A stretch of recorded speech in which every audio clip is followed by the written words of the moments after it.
Hey guys, Deathslayer Magic here, and it's no secret that Standard has been in a bit of a, I don't know what you would call it, bad place, I guess, if I want to be very uncreative. It's been pretty bad for the last about year. I mean, I would say, well, actually, as of Dragons of Tarkir, it was pretty bad. I mean, $1,000 Standard, that was just a design mistake by adding fetch lands to Standard. So that was broken for a different reason, plus Thoughtseize and Ugin and Coco. I mean, they were all just broken. There's broken garbage and never should have been printed. Oh, let me cite my source on that, on Coco. Aaron Forsyth, leader of R&D. Coco was a mistake. They made a mistake printing it. They underestimated it. That is from the head of R&D's mouth. Anyway, besides individual cards that people were just livid about, lately it's been overpowered entire decks. So somebody said, hey, you always take a dump on Standard, and to that I would say me and any pro that's being honest, everybody on like community sites, a lot of people on Reddit, a lot of people on like other forums and stuff. I mean, Wizards had to like disable comments on their videos because people are giving them so much crap. People are not happy. F&M attendance is down. Sales are down. Card values are down. Everything is down. Everything's a nightmare right now. And if you want some cold hard evidence instead of just, well, me stating cold hard evidence, I would say the fact that Wizards for the first time in, 6 or 8 years or whatever, had to ban 3 cards from Standard. I mean, that is a drastic measure. That is Wizards admitting Standard is broken. We need to do something to fix it. It's not just, oh, it's kind of unpopular. People didn't really care for the set. Let's let it blow over and do better in the future. This is like, holy crap, emergency. Hit the big red button. So yes, I think we've established that Standard has been a nightmare for at least the last year, if not year and a half to 2. So that same somebody who said, hey, Des, you like to complain about Standard a lot. Yeah, because if nobody says anything, then word doesn't get back to Wizards. They think they did a great job, apparently. If you want something to change and do improve, people have to hold you accountable and call you out on it. I mean, that's basic like child psychology even. I mean, if you're doing something wrong, somebody has to tell you that you're doing something wrong. You have to have negative feedback, feel bad, and then correct it in the future. That's just how it works.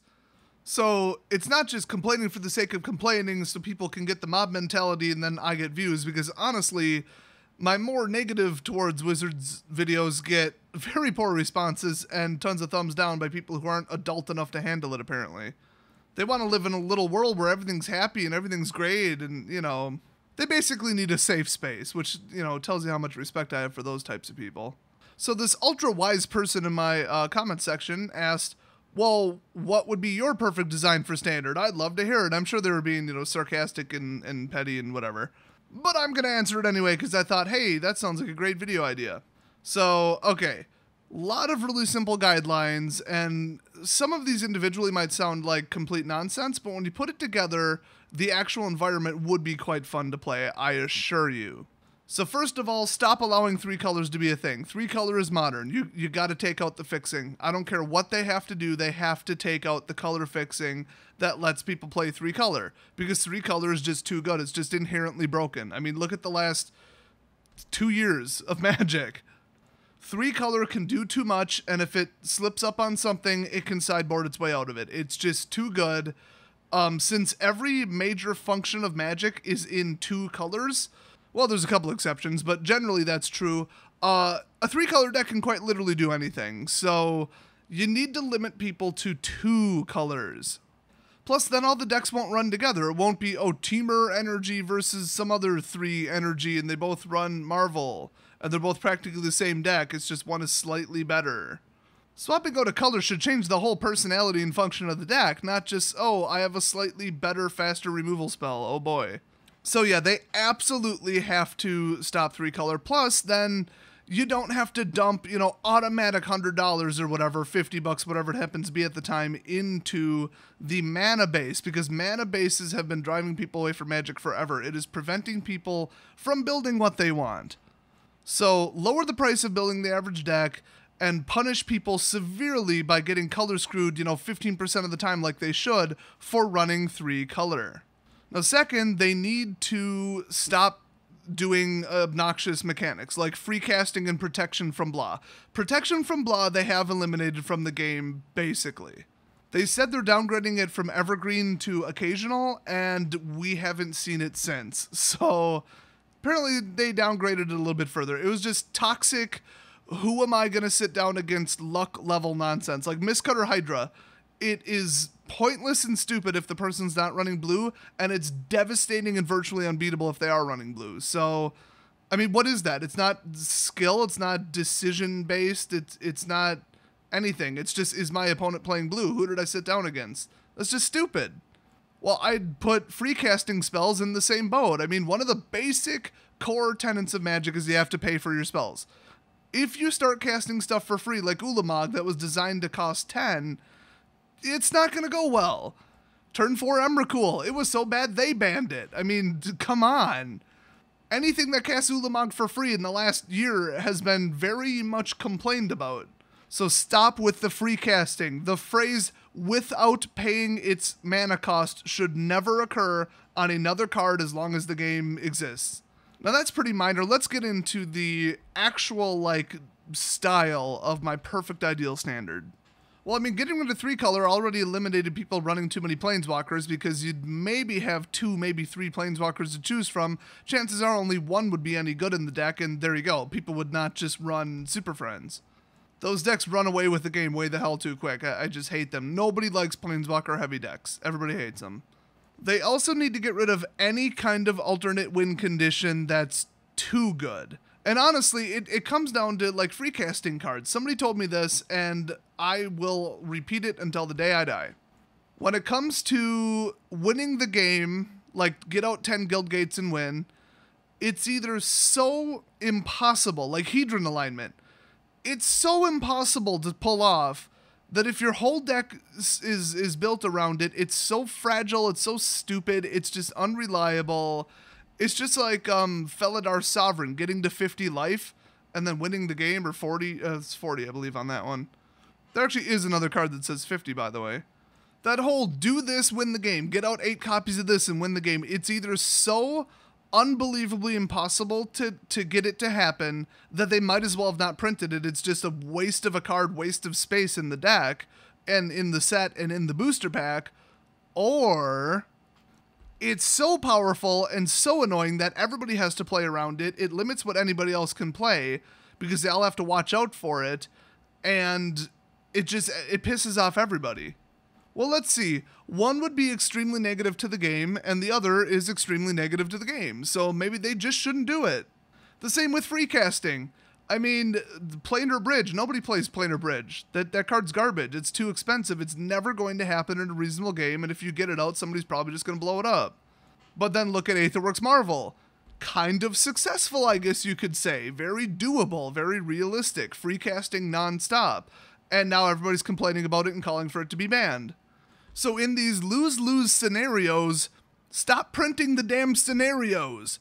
No more free casting, no more alternate win conditions. It's just a waste. It's stupid. So what else have we got? Obviously, you know, do not let card draw get out of control, otherwise control decks will dominate. So you've got to keep card draw reasonable, which they've done a very, very good job of up until very recently. I mean, you're lucky if you even get, like, a divination. And yeah, blue likes to kind of draw cards, but right now, like, energy-based draw, and even, you know, red, white, blue with or without Saheeli, the level of draw in there with Glimmer and Anticipate and that one creature that draws, little bit too much. It was a little bit too consistent, and it's just not good.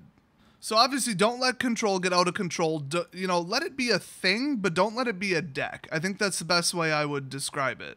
If somebody wants to hold you off with mono blue and they got some removal, bounce, pin down, and counter spells, and they're kind of screwing with you, but they can't necessarily stop every last thing that you're doing, but then they kind of hold you off long enough to get out a 4 or 5 or 6 cost, like a Sphinx or a Leviathan or something huge, and that's their strategy. Okay, I mean, that's blue. Welcome to the color blue.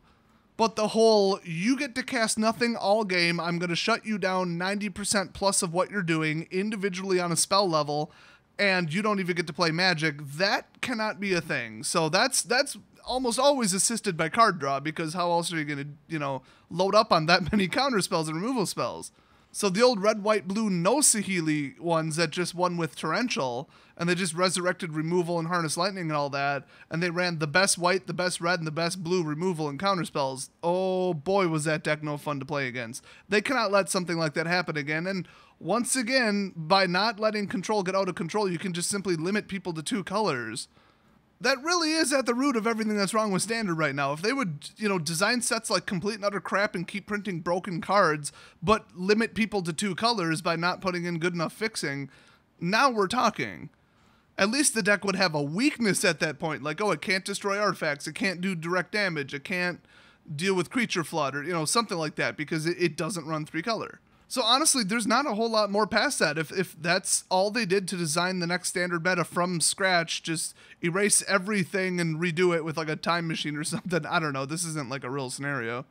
Pretty much everything I just said would be it. I mean, it sounds like fun to me. And then anything past that, they can print whatever mechanic they want, anything. I mean, if they printed a set with 50% flyers, it would be quite annoying because flying has always been annoying, but it's not annoying enough and people are accepting of it. It's like, oh, okay, your creature can fly over the top of mine. That's a thing that's part of Magic. It's been in the game for 24 years. I get it. I'm not saying take every not so fun deck that are commonly griped about and get rid of it, because that's impossible, but the truly game breaking stuff, like the tournament ruining level stuff, that needs to go. They don't really need to micromanage the game past that. Now, the only other thing I would say in general, and this would just be a natural result of everything I already said, but I might as well mention it, just don't let people win before turn 6. I mean, there are decks where if somebody was truly undefended and sat there and did nothing at all, like literally just drop lands, they could probably get beat on turn 4 by a red deck, so like, okay. But in general, in a normal match with a normal level of interference by like control spells and creatures getting in the way, don't let somebody win before turn 6. That's just too fast, and it sucks all the creativity out of the game, because now, oh, there's this turn 5 deck, and there's this turn 4 deck, everybody's got to play around it. It does really suppress the creativity. So if you have a really good deck idea, but it takes a couple turns to get going, it's gone. Now, that probably isn't a very good deck. It's just, should somebody be able to play it and win a game occasionally? That's debatable. I would lean towards yes. But right now, I mean, just think about it. Somebody could come up to you and say, oh, I want to play Black Red Madness Vampires. That deck looks amazing, and it just got even better support by killer red-black cards, especially some of the red-black dual cards, or split cards, or whatever the hell they've been calling those. Oh, cool, I want to build it. Except I have to prevent Aetherworks and Energy and crap, so now I can't build it. Like, I could build it, but it's going to win approximately nothing. A lack of variety is bad. That's when everybody from pros down to F&M attendees starts complaining that it's just the same couple decks over and over and over. There's card shortages, the prices spike. It's just bad. It's all around bad. You need variety to sell the set and to make players happy. Now, I have been playing the game long enough to say that there were individual times, like between set releases and in the middle of blocks and stuff like that, where it certainly seemed like everybody said, okay, these 2 decks or 3 decks or whatever it was are the most powerful. Maybe the dominance of Red Goblins with like the $25 Rabble Master or whatever the hell it was, that would be a good example. That was considered the best deck briefly. But it was so beatable. I mean, it was like comically beatable, like Drown in Sorrow, Bile Blight. I mean, you had the tools to stop it. Even Blue could shut down that deck. The deck was, not so arguably the best at the time. It was the best that at least people could come up with, I should say. It wasn't obviously the best deck. It just hadn't been found yet. Also, the whole idea of a best deck is ridiculous, but it would be especially ridiculous in that time because it was so beatable. That's what we need. We do not need people to look at the tournament results, see a certain deck, and say, wow, virtually nothing can beat this. If I go to F&M with this, I am indestructible. I cannot lose. We cannot have decks like that. If people still want a net deck and they want to look at tournament results and say, well, here's the top 3 decks. That one looks like fun. I'll build that one. Okay, I like having the best chance of winning. And no net deckers are that polite. But let's just say, okay, that's what they did. Now they go to F&M and get destroyed by a deck that's maybe 3% slower and less likely to win, less consistent, less synergistic, I guess we'll say. It's a little bit more likely to mulligan. It's a little bit more draw combo heavy, but it's darn good. I mean, it's a really good deck. It's just a little tiny bit worse. Well, guess what? You only got to win 2 out of 3. So if your deck is 20% worse, but you'd have to do 33% worse on average to consistently lose into 2 out of 3, cool. So if it's only 10% worse, which, I mean, these are all just arbitrary numbers because there's no such thing as an absolute power number of a deck. But just in general, if it was just a little bit worse, you might still lose to that deck. That is how you have a healthy game. It should not just be blatantly clear what 1, 2, or 3 decks are dominant, and if you're playing anything else, you don't stand a chance in hell. I mean, it almost speaks for itself when I say it, that it's just so self-evident. So they need to stop letting overpowered stuff happen, which means they need to get more aggressive with the bans when they make a mistake.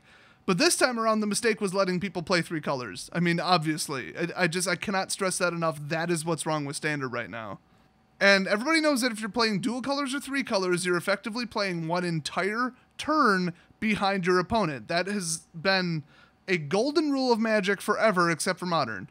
Right now, all of your lands come in untapped, and if they don't, who cares? You already have enough on the field. So it's like Modern level color fixing, and then to the extent that it allows 3 color. You cannot have that because the decks play just as fast as somebody playing mono, except they're just better. You have to have that 1 turn time penalty built into the game, and the occasional color screwedness, costing you whole turns at a time to balance things out. Because when you add a whole color, your deck becomes stronger. I mean, that's not news to anybody, hopefully. So I think that describes what's wrong with Standard now and how I would design a perfect Standard. So just turn 6+, make it very not good to play 3 colors. Stop printing broken mechanics that everybody hates. Stop casting stuff for free, because then every card has the potential to be, cast for free. I feel dumber just saying that. Like, it's almost like, if you let somebody cast something for free that costs a bunch, that might be bad. I mean, really? You think that's your theory? Really? How'd you come to that conclusion? And yeah, I mean, basically everything else is said in the video, all the little details, the big details, all that. If they just took those very simple, very not so intrusive steps, I think that would help out a lot. And in general, I think the biggest thing they could do is have less sets be legal at one time. That cuts down on the dual lands, that cuts down on the options for dual lands, and the support for every color combination, which is out right now. If you're running a, quote, best of deck, where it's just the best of creatures, the best of removal, the best of this, that, and the other thing, you can have a hell of a lot less options with, 2 sets missing. So yeah, they need to go back to a shorter rotation. It's just obvious. They have to do it at some point if they want to keep the game alive. And, that would chip away at the 3 color problem. So it all just kind of works together and solves itself. And that's why it's not so easy to fix Standard right now. I am very much looking forward to the cycling out of the BFZ block and the SOI block, because that's going to do a lot of good for the game. I still think Energy is virtually unbeatable, and it's kind of self-contained in the block that it's in. They honestly might just have to ban Aetherworks Marvel, because then you'd just be playing mono green Energy or red green Rush, and it would be what it is, and it wouldn't be overpowered. So around the time Ixalan launches, Aetherworks Marvel better be banned. It has to be. I was against banning it. Well, I was all for banning it instead of Emrakul in the first place. Then I was against banning it lately because I thought, well, it's just you cast Negate and their whole deck's shut down. The Teamer Energy Marvel decks are very, very fragile. They are self-defensive, but very disruptible, very fragile. So is it worthy of a ban? No, not as a deck, but the card's so toxic and broken and hated that why not just ban the damn thing? Still kind of on the fence, but like I said, free casting, who cares? Everything that says without paying blah, just ban it all. Ban all 17, I think there are right now in Standard. Yeah, it's that bad. So if there's anything that you would add to the list of your perfect description of Standard, and anything that you think is a flaw with Standard right now, which kind of goes hand in hand, it's basically the same thing, leave it down in the comments section. Also, gotta give a shout out to my man Chris from Legendary Mana, link down in the description. I was the special guest on their amazing podcast / talk show / awesome hour lately, and it was just uploaded, so you guys should definitely check it out. It was it was the most viewed video on his channel by a large margin, because it's really good. It's like how I would do a podcast if I gave a crap. So I just crash his and give my opinion. And like he has like outlines and notes and stuff. It's really very professional. I also like his channel a ton, so definitely head over and check it out, and I'll see you guys next video.